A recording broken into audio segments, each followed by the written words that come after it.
I met my best friend Jason in our freshman year at a boys' high school in New York. Jason was the kind of guy that all the other guys looked up to. Tougher than tough, but will always give you the shirt off his back. He was one of the star athletes of the football team. All the girls went nuts over him. And to top it all off, he did really well in class.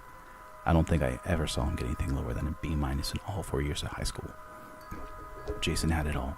He seemed untouchable, fearless even, which is why I always found his dread of the school bathroom to be really odd. He would approach the door with childlike trepidation and only go in if myself or another friend were with him, or if he heard other people inside.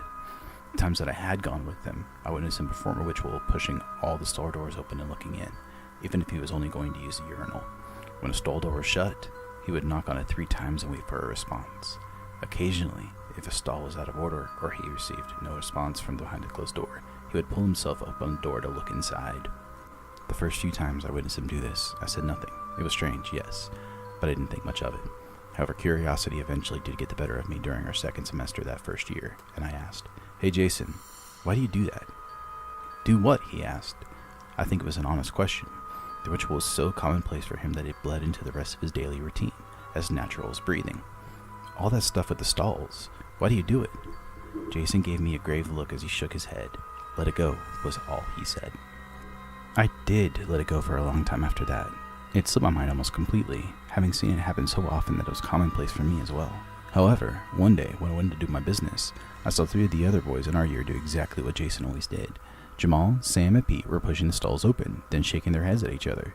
At first, I was a little mad. I thought perhaps they had seen Jason do this before and were making fun of him. I couldn't understand why, though. They'd always been pretty cool guys. But then I realized they weren't laughing. They were being pretty serious as they completed their task.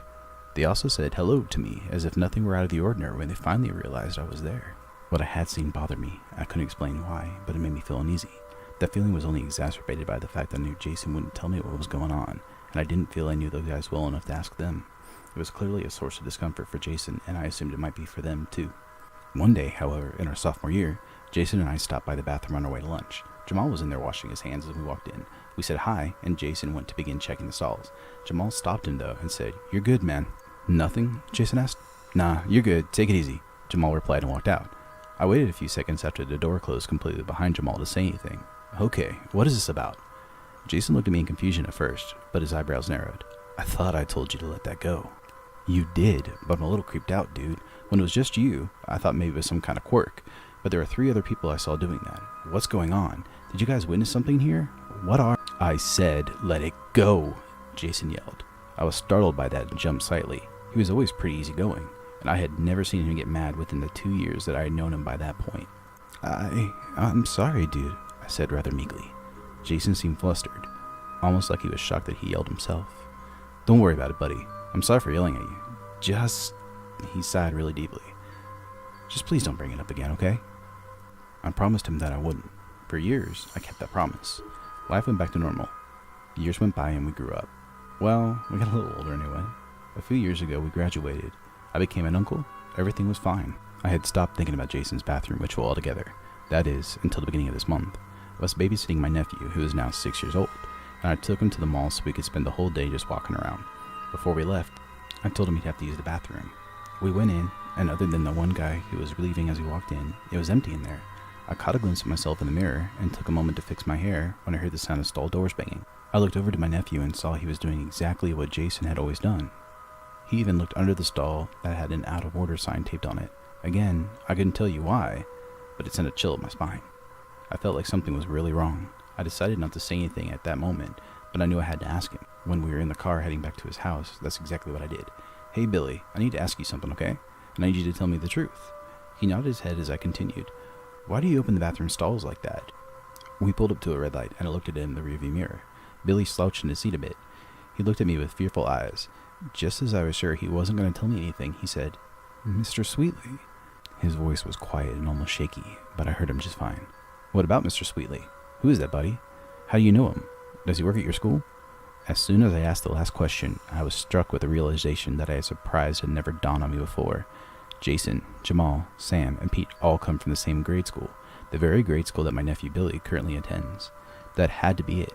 "Billy, did he hurt you? Who is he?" Billy just pursed his lips and shook his head. I decided not to press the issue with him any further, not wanting to cause him any more distress than he was clearly already in. When I dropped him off, however, I pulled my sister over to the side to speak to her. I asked her if there was someone who worked at Billy's school named Sweetly.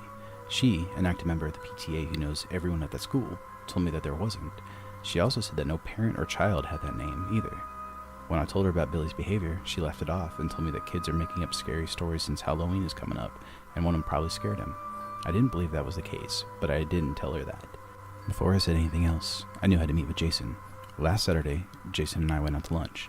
After a while, I finally said, "Jason, I have something important to ask you, and I need you to tell me the truth." Jason didn't yell.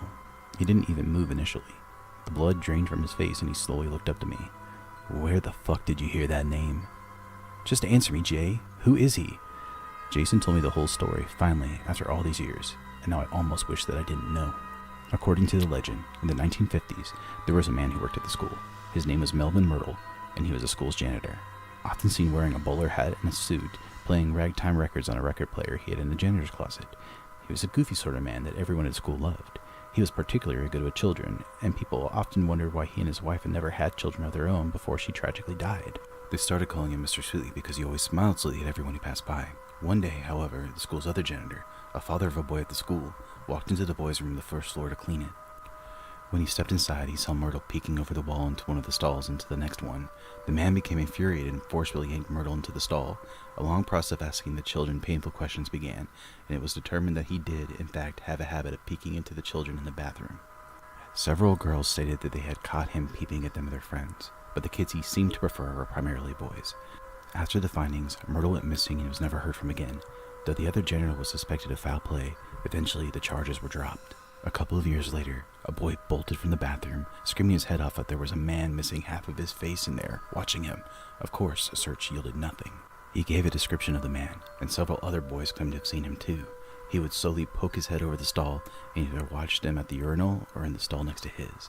He was wearing a bowler hat, and he was missing his lips and a large portion of flesh from his cheeks. The boy concluded his story with, "I could almost swear he really was smiling." Jason told me that since no evidence could ever be found, teachers just began to think it was a story that the boys kept passing down to each other, starting with the boys who were around when the Myrtle incident took place. So, with no help from the adults, the boys started trying to find ways to ward him off. After a while, they discovered that he doesn't appear if you look for him first, starting with his stall. The last stall to the right. That's where he was caught. That's his favorite place. That's where I saw him, Jason concluded. He was shaking, rubbing his forearms in discomfort, eyes never leaving the spot on the table throughout the entire story. I felt so badly for him. He looked like a terrified child. I believed his story 1,000,000% because why would he lie? How could he sell his story so well if he never experienced it? Then he looked up to me and asked again, "Where did you hear that name?" I told him about how I had seen my nephew do what he had always done in high school, and how Billy told me the name after I asked why he checked the stalls. Jesus Christ, Jimmy, what the fuck is wrong with you? I didn't know, dude. Fuck! I paused. You need to tell my sister the story. She has to transfer Billy to another school. I paused again. Wait, will that even help? You kept checking your stalls in high school. You still do that. Does he follow you? Jason shook his head. As far as I know, he doesn't, but that kind of shit sticks with you, man. I'm gonna be doing that for the rest of my life. He huffed and scratched his head. I know your sister. Do you think she's going to listen to a ghost story and just pull her son out of that place based on that? She's part of the fabric of that school. You need to find some kind of proof. Jason then told me about a rumor that there was something written on one of the walls in Sweetly's stall, as the kids started calling it, and that it was covered up by the administration. The rumor was that it appeared in one day, sometime in the 80s, and was plastered over. A few days later, the plaster was entirely gone, and the writing was perfectly legible again. After that, they moved the toilet paper dispenser to the other side and bolted it over the writing. When I asked Jason what it said, he told me he wasn't sure. Nobody's ever been brave enough to try to find out. We agreed that day that we would each call out sick and take Billy to school on Monday. Jason would pretend that he was just visiting for the nostalgia, since some of his old teachers were still there, and we would stop in the bathroom before we left. We did just that, but we both froze in front of the bathroom door. Are you okay, dude? I asked. Jason only nodded.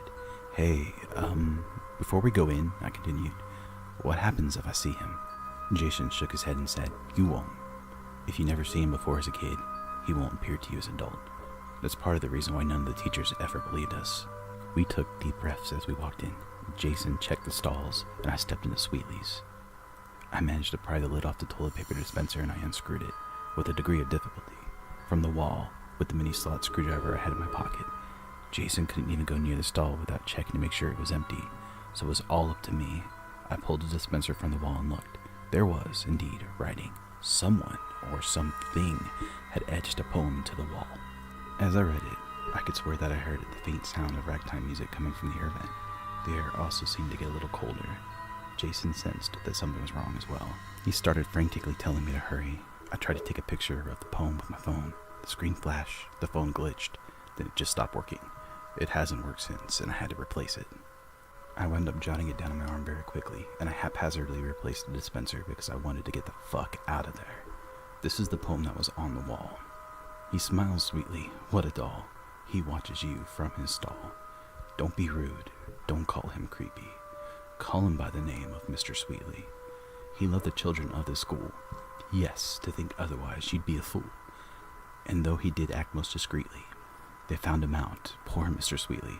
They called him a peeping Tom, though he insisted he did no wrong. But a parent sliced his face so neatly, giving him a toothy grin, oh Mr. Sweetly. So he lurks now forever, in his stolen endeavors, to rattle you to your core completely. He's watching you now, that Mr. Sweetly. Jason and I are planning to speak to my sister this weekend. We hope that, armed with the poem, my dead phone, and Jason's experience, we can convince her to put Billy in another school. One more thing. I've been hearing the ragtime music in every public bathroom since reading that poem. If I'm alone in there, the air feels cold, and I can't shake the feeling that I'm being watched. Despite what Jason said, I think Mr. Sweetly followed me. I may not be able to see him, but I can feel him just fine. And I can swear that he is really smiling.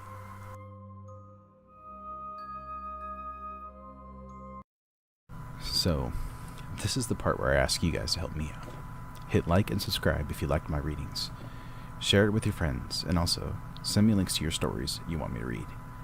They have to be open for any narrator to read, but besides that, I'm open for all ideas. Thanks for your help, and if things work out, I'll be posting regularly, and we'll likely start up a Patreon site. Again, thanks. This can't happen without you guys.